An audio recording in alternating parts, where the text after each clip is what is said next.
are listening to the Battle Born Libertarian podcast, the official podcast of the Libertarian Party of Nevada.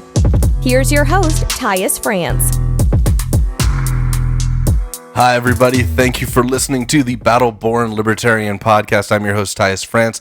This is the official podcast of the Libertarian Party of Nevada, the fastest growing political party in the state. So if you are new to us, we appreciate having you. If you are not one of us, then that's cool. Thanks for tuning in and listening to our point of view. And we'd appreciate it if you shared yours with us. So you can reach us at podcast@lpnevada.org. We'd love to have you. We'd love to hear your voice. Sitting across from me is my co-host, Alex. Thanks for being here. Thanks for having me. So today I think this is going to be a fun podcast. I have already threatened to break this podcast up into 2 episodes. So depending on how long we vamp, then it might get broken up. But what we're going to talk about today is a list of different stereotypes that people have about libertarians. And during this conversation, I think it's very likely that not only will you get a really strong understanding of what a libertarian is and is not, which I think is great. This actually might be the better podcast to start with. But you'll understand our views on this stuff as well. So I'm going to just kick it off with the very first one, and that is that libertarians are all pot-smoking hippies. Now, we've covered the war on drugs in a previous episode, so if you listen to that episode, you probably already know the answer here. And I can speak personally to say that I have never smoked pot before. With that being said, I do acknowledge that many libertarians probably do smoke pot. I couldn't care less if somebody chooses to. It doesn't bother me at all. I think the libertarian stance on this is that you have the freedom to do what you want with your property, and part of that property is your body. So I don't necessarily have to agree with what is right or wrong for your body. I might not agree with it, but it's not my choice to tell you what to do. Now, I think another reason we might have gotten this stereotype is because of our presidential candidate. Whew, you should take over. I'm going to start stumbling here in a second. But what did he do for? He was the CEO or something? Yeah, he was, I believe, on the board and heavily involved in several marijuana coalitions for legalization. And so, yeah, I'm sure that contributed as well. And I know that he's, and we're talking about Gary Johnson here on the 2016 and 2012 ballots for the Libertarian Party. We probably should have said his name. So, yes. And Gary is happily smoking pot and climbing mountains again in New Mexico. So I wish him all the best. And again, we're completely comfortable with people doing with whatever they want to with their bodies, because we believe that you own your body, that is fundamentally, and that Tyus mentioned in a previous episode that we talked about how if you don't own your body, you're a slave. Yeah. That's what it means. And so whether we're applying that to marijuana, alcohol use, whether we're applying that to undereating or overeating, whether we're applying that to taking your own life early, you have to own your own body. You have to have the freedom to choose. And when you don't have that freedom, then you're basically a slave of the government and get back to work, because we need that tax money. Yeah. Now, it's also fair to say that even though you get the right to choose, and you should have the right to choose, that also grants you the right to make mistakes, right? And so while that might be an unfortunate circumstance, a lot of policies come from the best of intentions of saying, you know what, we're not going to let people do X, Y, or Z because it's going to hurt them. And I think a strong difference in libertarian thought is that, yes, that might hurt them, but if we pass legislation saying that that somebody is not allowed to do whatever, that they're not allowed to kill themselves, right? The moment we draw a line in the sand, basically anywhere with what you're allowed to do with your personal property, we've just taken away your freedoms. So for me, I don't smoke pot. I've made choices around that, and that's okay. Like that, I have that right to do that. I could actually hate pot. I don't, but I could. I could go, you know what, this is the worst thing ever. It needs to be a Schedule I drug. But people should have the right to do with it. I can think all of that. I can think whatever I want. It doesn't really matter what I think, because the worst crime there is stealing somebody else's rights. And that fundamental right is the right to freedom. So yeah, you could say we're all pot smoking hippies. I can take out the pot smoking part right there, because I don't smoke pot, and I'm one of them. But to say we're all hippies, maybe. Insofar as we're both anti-war, I think we are hippies. I guess. We do not want to see us enter another conflict in the Middle East particularly, but anywhere where we're just going to come in and meddle, make things worse, and then stay there perpetually. And I would hope that somewhere out there, there's some of the more liberal-minded people saying, and eventually conservative, that are also of the same opinion, that we can't be involved in all these foreign wars. We're getting nothing out of it. And so insofar as hippies are kind of seen as that anti-war left element, absolutely, we're anti-war, and we'll continue to be. We're already against the next war is one of those memes that I think a lot of people have been putting on, particularly after the Syria conflict. Yeah. I mean, we're hippies if you want to define whatever you want to call a hippie to be, but also we're going to grant somebody the right to be the most unlikely hippie ever. We'll let you be whatever you want to be. If that is a hippie, knock yourself out. If however it is somebody who is super conservative, who wants to tote as many guns as they want, like, yeah, we're going to fight for your rights too. Absolutely. I mean, I know that I have a couple weapons, and hopefully we'll be getting some more soon. Okay. Really? Oh yeah. Not here though. Maybe it's fine. Oh no, not on me. But I mean, that's just because I don't have my permits and stuff. Fair enough. You know, my brother obtained one, and my whole family's armed. My whole family was in the military too. So, and I've been looking. I hate guns. Mm-hmm. However, there's reasons to have them, and I've been looking at them. Okay, let's move on to the second one we got. All right, what's the second one? Second one is libertarians are oh boy, words with more than a few syllables and I'm out. Libertarians are isolationists. Okay. So, what are your thoughts? So, isolationism, wow, that's really hard to say. Isn't it? Yeah. So, I'm sorry, I sound even gayer than usual saying that word. But I guess insofar as we are against and we're anti-war, we are isolationists, but that doesn't mean that we're not keeping our eyes open and peeled for a threat. Sure. So we believe in a robust national defense, and part of that means knowing what's going on in the world. I do think, and I believe that many libertarians would agree that we should be part of the world stage. Not saying part of the UN because they're worthless, but I'm saying that we should be part of the international community.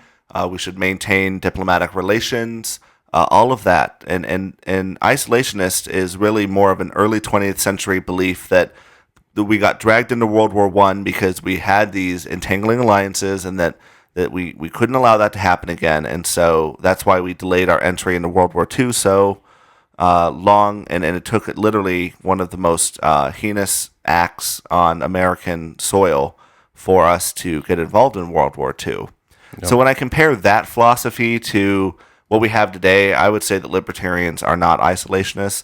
In fact, we believe in a global economy, a global market, a global free market, where the goods, labor, and capital can flow freely from one country to another. Yep. And I'm not saying that we lose our national identity, but on the other hand, we want to be global citizens. We want the freedom to travel where we want to travel. We want the freedom to live where we want to live. We want the freedom to do what we want to do. And I believe part of that is remembering that there's a lot more going on outside than just the United States. Yeah. I think I believe that the reason people would have this belief that we're isolationists is, one, we try and pull out libertarians try and pull out of wars is one big reason. We also are not really for sending money or things like that into other countries. So I understand there's some reasons for that. However, there's really some powerful factors that would violate this rule. So, for example, we have no interest in building a wall around our country. That's just not in our lexicon because we have no interest in limiting somebody's freedom. So we're not going to try and lock them out or lock them in or anything of that nature. We're also incredibly open to free trade, right? So we want to have the market be as open as possible. We want people to be able to sell what they want to whom they want whenever they want, and those factors are directly in conflict with calling us isolationists.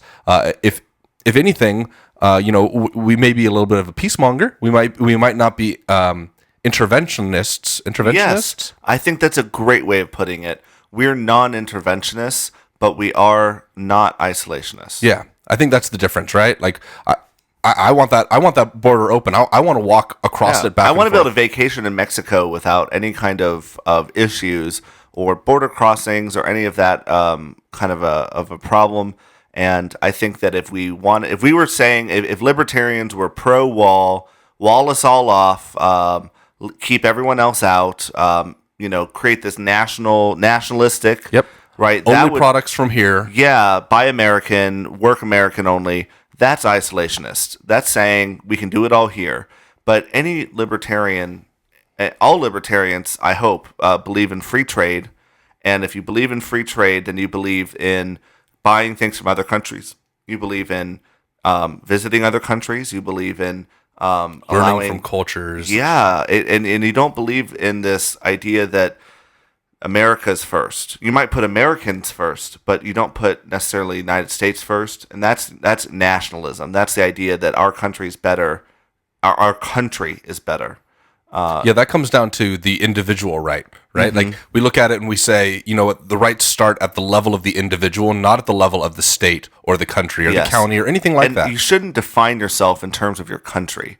I mean, am I an American? Yeah, I live on the continent North America, but and I'm a citizen of the United States, and I'm proudly a citizen of the United States. I think this is a wonderful country, but I don't define my individual self by the other people that I happen to live near. I define myself in many ways, but not because I happen to be a United States citizen. Absolutely. Okay, third one on the list. Libertarians do not care about the poor. So my guess is that people believe this specifically because of some of our views around welfare. And I'm trying to think any other reasons. Do you have any other reasons why people would think that we hate the poor? Well, we're always trying to cut social welfare programs, like you mentioned, and it seems like we're trying to lower taxes on particularly the rich. Yeah, that's and so it's seen as like, give me my money, and if you're poor and homeless, fuck you, right? That's kind of the sentiment I think a lot of people see, and I think I went into that a little bit on an earlier episode. But what are your thoughts on that? Well, let me tackle the intent here, because I think there's two parts of this. I think the intent across the board is the same. I don't think anybody is heartless about the poor. I have a really hard time believing that whether it's left, right, middle, whatever, I think everybody generally cares about the poor. I think the difference of opinion is how they want to address it. And if you believe that taxing people's money, Freudian slip. That's not a Freudian slip. That's me giving the definition before saying the word. There you go. So if you feel that taking people's money and giving it to the poor without the person's consent from having it be taken is the right way to go, there's definitely political parties in the United States that agree with you. And if you think that's the right way to go, then yeah, you might think that libertarians are evil in their approach. Because I think our approach is a little bit different. Our approach is about voluntarism. So we're not interested in taking something without consent from somebody else. And if that person happens to be rich, yeah, we're talking about not taxing the rich. Crazy, I know, but we're talking about helping the poor by actually lowering prices across the board. And not taxing them either. And not taxing the poor. Isn't it strange that we tax the poor, the people we give welfare to, at 10% of their income? Or worse, we tax lower middle class and lower, and we tax them so much that they become the poor, and we create this greater separation of wealth. 25%, a quarter of the money you make going to the government, and let's consider how it's spent, right? Out of every dollar, some 40 cents of it is going to blow up other people in other countries. So, I mean, if you had that dollar, you'd do a lot of things with it, but probably not that. And so we're not saying that we don't want to help the poor. We do. But we want to help the poor through private charities. Like in Las Vegas, we've got Aid for AIDS Nevada. We have Opportunity Village that we've done things with in the past. Foursquare. These are organizations that we're actually trying to help, because every dollar we give them, we see 90 to 95 cents of it go toward the people who need that help. Students who somehow in this country don't have food to eat. Students who need special education. Students and just people in general who need HIV testing, who need resources about STDs and HIV, condoms, all of this sort of thing. And we support them with our $1, let's say, in this example, rather than giving it to the government where it can go to the lines of special interests, Congress, all of their pockets, and then maybe a tiny fraction of that, maybe a 2-3 cents out of that dollar actually makes it back into the hands of the poor and despondent in this country. So yeah, I'm 100% for giving my dollar that 90 to 95 cents of it goes toward the poor and helping the sick and needy. And I did it. I voluntarily did it. It wasn't forced out of my hands so that only 2 or 3 cents could help someone else, right? I'm voluntarily giving it so that 90 to 95 cents of it goes to help the poor and needy. So I honestly don't think how anybody thinks the government's going to help the poor and the sick and needy. I think that they're anti the poor. Yeah. I think that they don't understand how little of the money makes it to those people and how private charity does it so much better.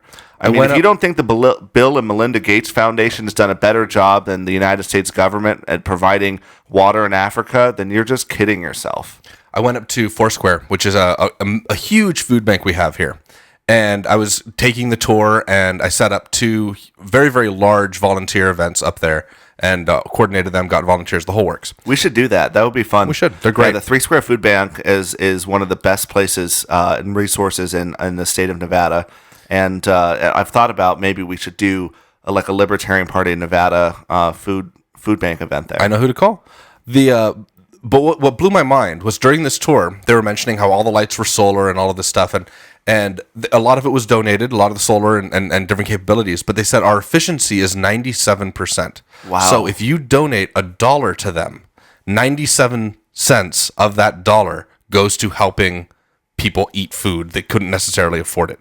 That blew my mind, because try and find that level of efficiency almost anywhere. The government, it's laughable to say the government's that efficient, but it's hard to find a corporation that's that efficient. It's just really hard.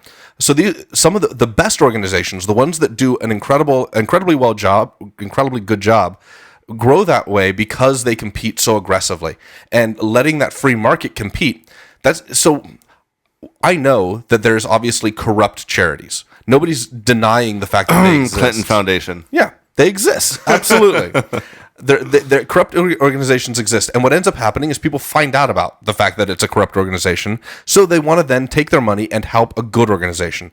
That's free market, versus taking somebody's money and calling it noble, thinking that there's some kind of pride in being able to go to your neighbor and take their money from them so that you can give it to the homeless. There's nothing noble about stealing from somebody. The only thing that is noble is to really contribute on a positive level. But convince them to voluntarily give that dollar, and that's a great argument. Even if 100% of the government's money that you gave went to the poor and despondent, it still would be wrong, because you're forcing people to do it. And you can't force people to be nice. But that's only like maybe a third of the problem with the poor. So we're just discussing where that money comes from. Mm-hmm. On top of that, we've got why prices are so high on the poor. Oh, yeah.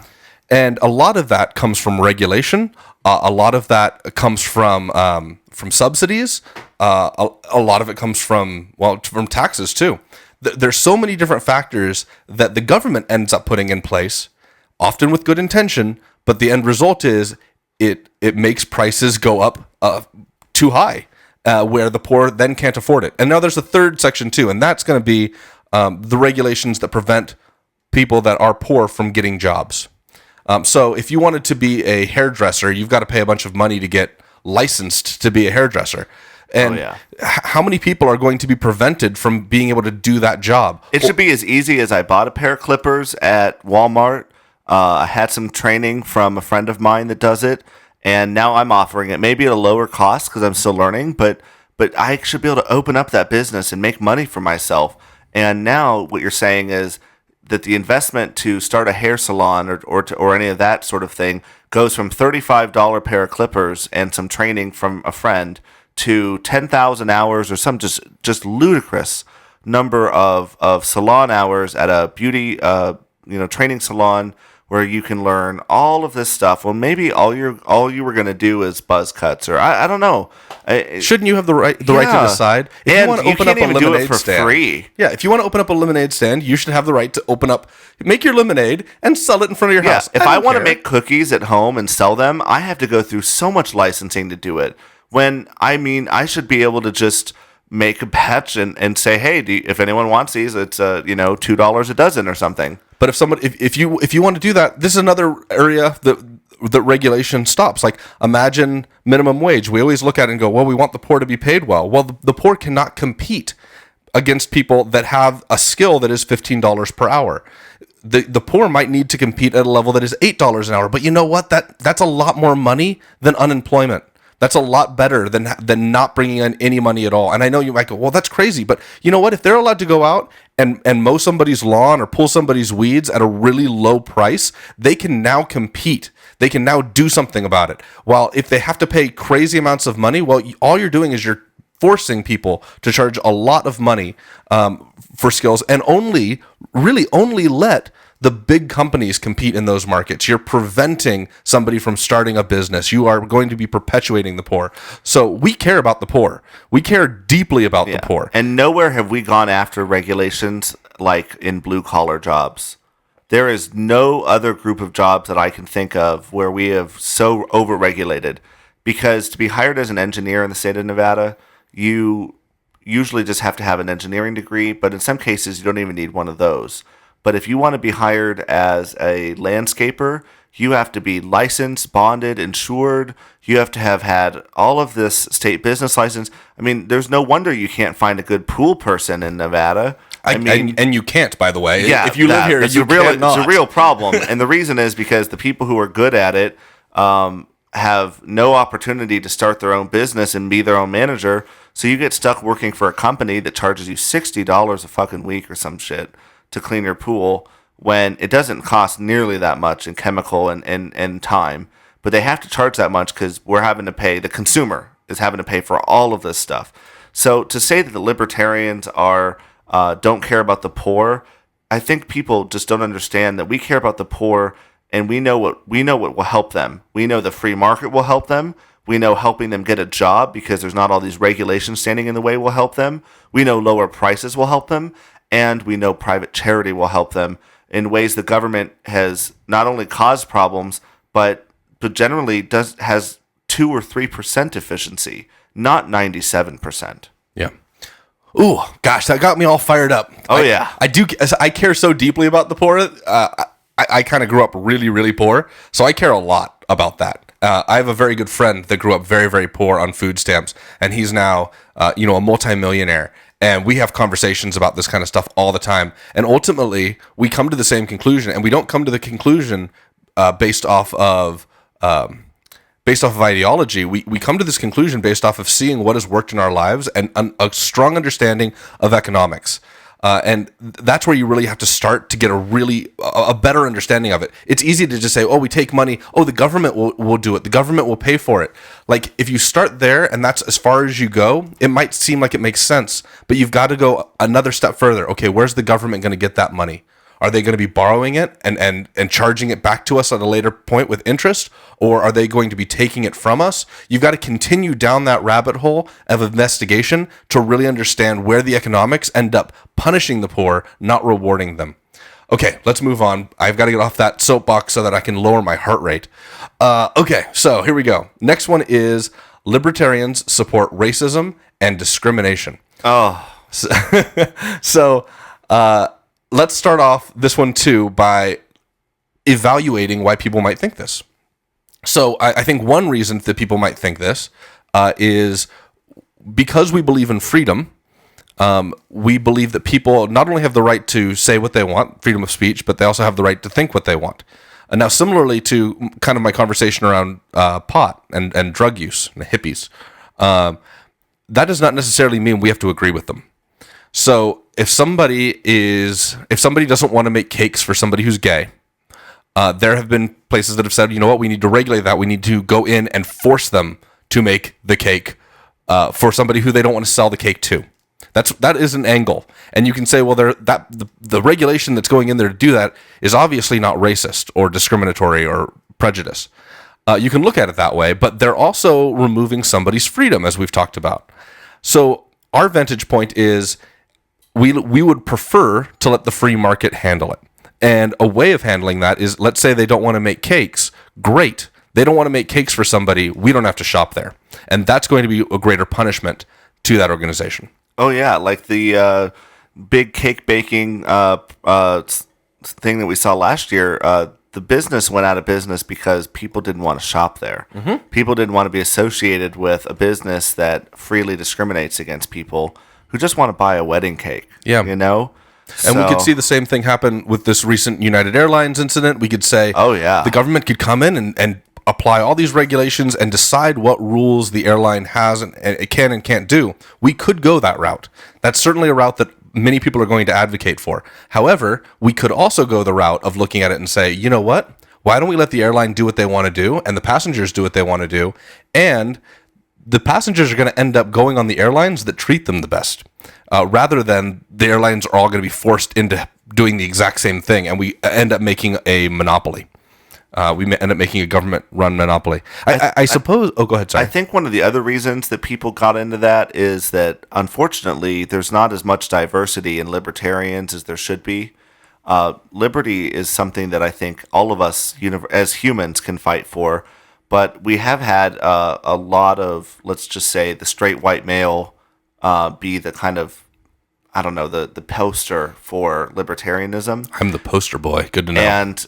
well, and I don't mean that as an insult. I don't think that I don't think that there needs to be quotas or anything. It's just, I think that some people will see that and go, I just don't see the women involved, and I just don't see blacks involved, and I don't see gays involved. Well, that's one of the reasons that we started doing some things like caucuses. We have the outright libertarians nationally, as well as Out for Liberty. Here in Nevada, and that was supposed to say, look, there are LGBT libertarians, and then you of course have a lot of black members that have started to join Clark County Libertarian Party. In fact, I believe 3 out of the 5 on the board there are black, and I think what that says is that tells people that the Libertarian Party is a place where, regardless of your national origin, your skin color, of your sexuality, of your gender, you're welcome here because we want you and we want to fight for liberty with you. I think it's also important to say that they're there not to fill the quota of them being there. No, they're there because they want it to be. Yeah, we have diversity within this, not because we are clamoring to get diversity. We have diversity because there are certain people that share like-minded values. Absolutely, and that's beautiful. And we care about those communities. Whenever we have members of ostracized communities join us, we believe that there's really 2 main problems that are happening. The first and most important of which is that the government is hurting that community through regulation, and the second, that the government, once again, is, on another side, isn't necessarily the perpetrator, but is allowing the perpetrators to get away with it. And they do this by reinforcing things like racism, by asking for people's race on national IDs, and then they more directly are a bad actor whenever they do things like shoot someone who was simply walking away from a 7-Eleven with their Skittles or whatever. And it's unfortunate. What are you trying to say about Skittles? It's unfortunate. Yeah, it's unfortunate that we live in a world and in a country where there is rampant racism today, and there is institutional racism, and it's unfortunate that people who don't understand that we're the antithesis of that. We see people as individuals.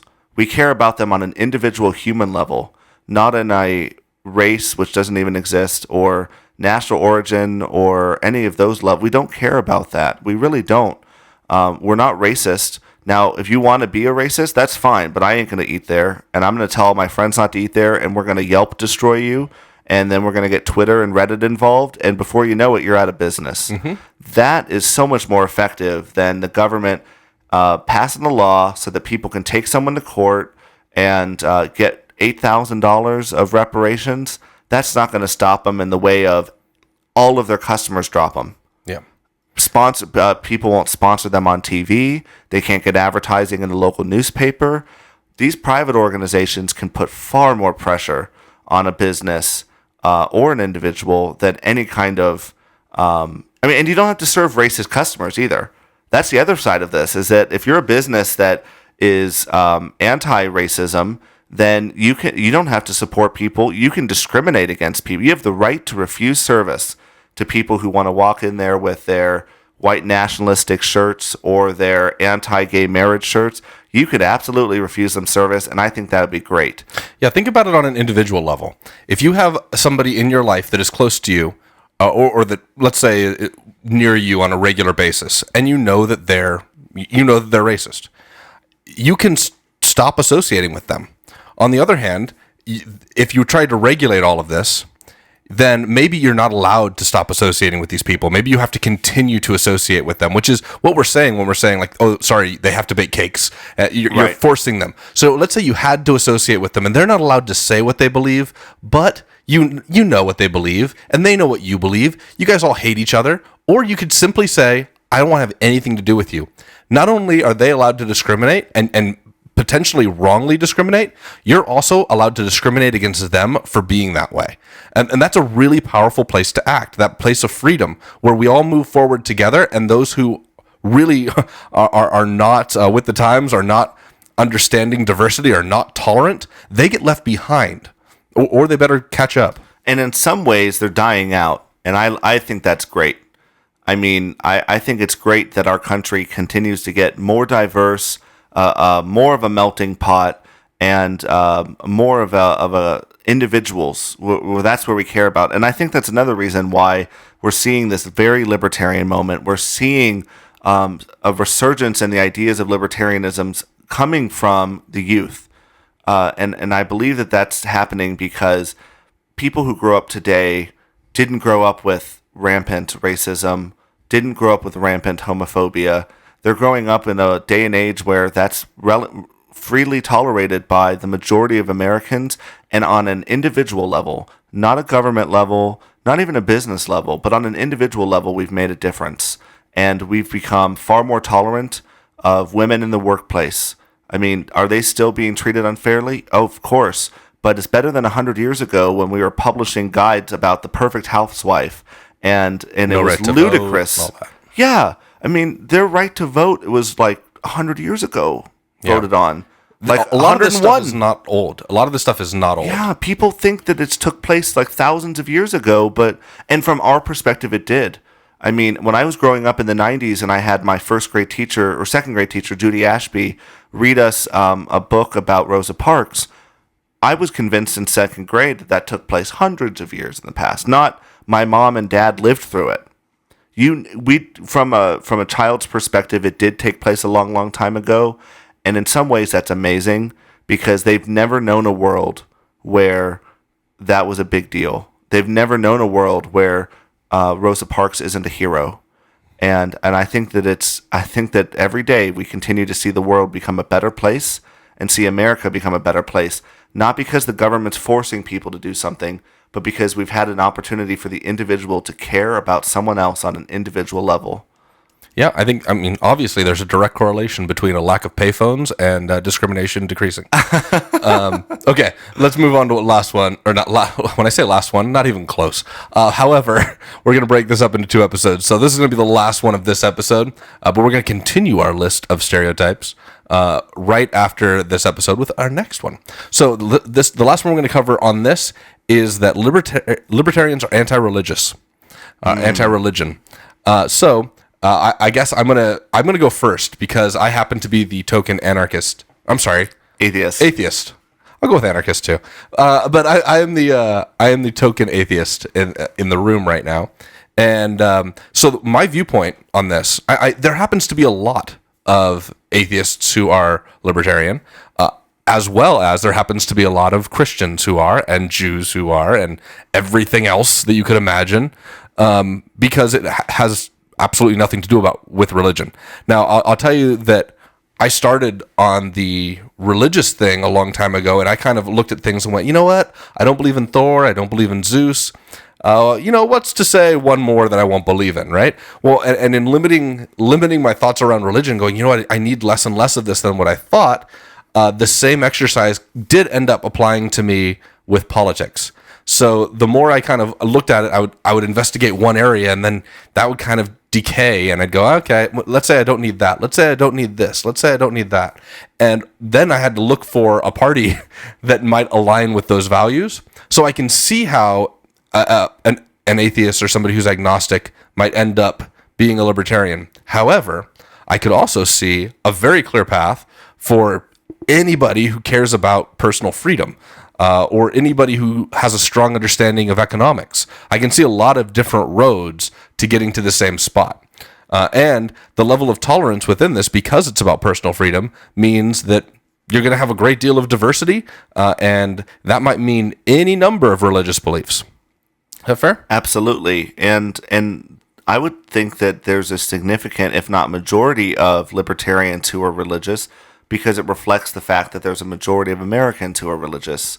And we're much more of a cross-section than people think. And I know when I first joined the party that it felt as though a little bit that there was a lot of this sort of anti-religious element. But as I started to meet more people, I found that that's really not true. And that there is crossover. There is a crossover there, but it's just that I'm meeting people who are vocally atheist, and I had to come to terms with the fact that they should be allowed to be as vocally atheist as I would be allowed to be vocally Christian. So that's jarring because you just don't see it in the community at large, despite the fact that there's similar proportions. But, to say that we're anti-religious is just demonstrably false. I mean, I've been a Christian for many years, and I've been a libertarian almost as long. And there's nothing in the doctrine, there's nothing in the dogma of libertarianism that would preclude having a religious belief. And there's a lot of people in the Libertarian Party who are religious from many different areas and spiritualities.